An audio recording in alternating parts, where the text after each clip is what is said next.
हर खबर पर होगी आपकी पकड़। डाउनलोड कीजिए एबीपी लाइव ऐप। इस वक्त आपको बड़ी खबर देते हैं। भारत में कोरोना के कुल मामले 10,38,716 तक पहुंच गए हैं।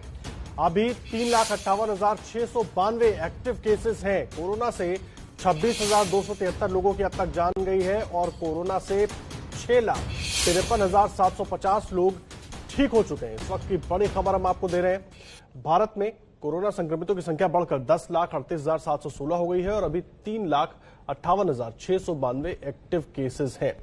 भारत में 10 लाख से ज्यादा लोग कोरोना से पीड़ित हो गए। मरीजों के मामले में हमारा देश नए रिकॉर्ड बना रहा है। जो लोग लापरवाही के कारण इससे हल्के में ले रहे हैं, उन्हें आज हम बिहार के भागलपुर ले चलेंगे।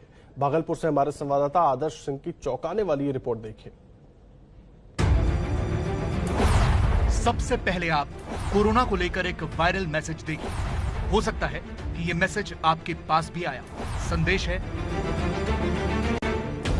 भागलपुर के डीएम कोरोना पॉजिटिव पाए गए, फिर एडीएम को डीएम का प्रभार दिया गया, बेचारे एडीएम भी पॉजिटिव हो गए, फिर डीएम का प्रभार डीडीसी को दिया गया, वो भी पॉजिटिव निकल गए हैं। अभी समाहरणालय के चपरासी ने फेसबुक पर पोस्ट किया कि ऐसा ही चलता रहा तो महीने भर में मैं भी डीएम बन ही जाऊंगा।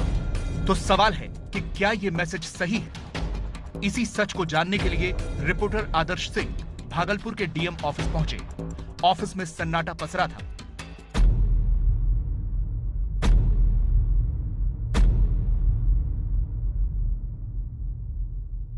ये भागलपुर के डीएम का कार्यालय है और आमतौर पर इस कार्यालय में, ऐसे कार्यालयों में बहुत ज़्यादा भीड़ होती है आम जनता की। इतनी ज़्यादा भीड़ जो रहने वाले कार्यालय हैं वहाँ पर इतना ज़्यादा सन्नाटा पसरा हो, दिन में डीएम ऑफिस बंद पड़ा हो। क्या वाकई भागलपुर में डीएम, एडीएम, डीडीसी सभी कोरोना पॉजिटिव हो गए? इसकी तस्दीक यहाँ के एक कर्मचारी ने की। डीएम साहब कहाँ हैं? डीएम साहब सुनते हैं सर पटना में हैं। कोरोना हुआ है जी सर। एडीएम साहब? उनको भी सुने हैं। डीडीसी साहब? डीडीसी साहब को भी सुने हुआ है। तो यहाँ पे कोई अधिकारी अभी नहीं है? जी नहीं सर। ऑफिस में पूरी तरह सन्नाटा पसरा है। सिर्फ चतुर्थ श्रेणी के कुछ कर्मचारी मौजूद हैं, कोई अधिकारी नहीं है। कितने लोग हैं अभी ऑफिस में? हमारे शाखा में तो अकेले हम हैं। तो अभी डीएम के चार्ज में कौन है?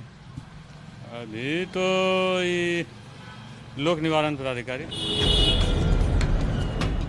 भागलपुर में कोरोना का आंकड़ा 1400 के पार चला गया है।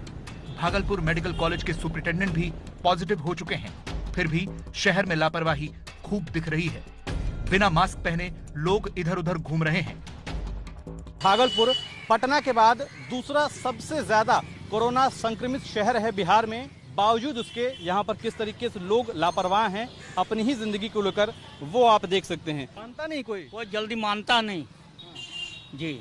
ये ऐसे घूमते रहते बिना मास्क? एकदम लम्फा करता है, लम्फुट जैसे चलता ना वैसे समझता है कि हम दादा हैं यहाँ के।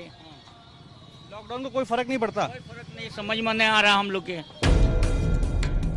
ये हाल तब है जब यहाँ लॉकडाउन लागू है। ये जो नियमों का उल्लंघन हो रहा है, यही कोरोना को पैर पसारने का मौका दे रहा है।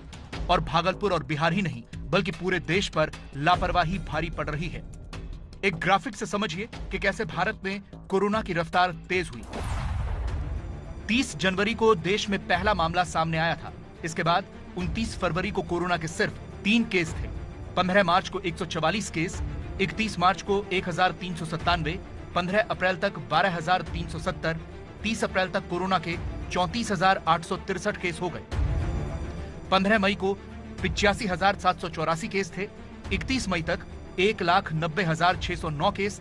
15 जून को 3,43,026, 30 जून को 5,85,792 कोरोना मरीज थे और आज 17 जुलाई को 10,03,832 मरीज हो चुके हैं। यानी शुरुआती 5 लाख मरीज 149 दिन में आए थे, लेकिन उसके बाद 10 लाख पहुंचने में सिर्फ 20 दिन लगे। बिहार हो या दूसरे प्रदेश, दोबारा लॉकडाउन लगाने की जरूरत क्यों पड़ रही है, इसका जवाब भी आंकड़ों से मिल रहा है। देश में शुरुआती 55 दिनों में कोरोना के सिर्फ 571 मरीज थे। इसके बाद 24 मार्च को लॉकडाउन लागू हुआ और 67 दिनों तक रहा।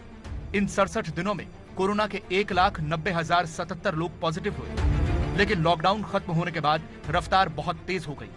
अनलॉक के 46 दिनों में 8 लाख से ज्यादा मामले सामने आ चुके हैं। लिहाजा सावधानी जरूरी है और यही कोरोना से बचाव का उपाय भी है।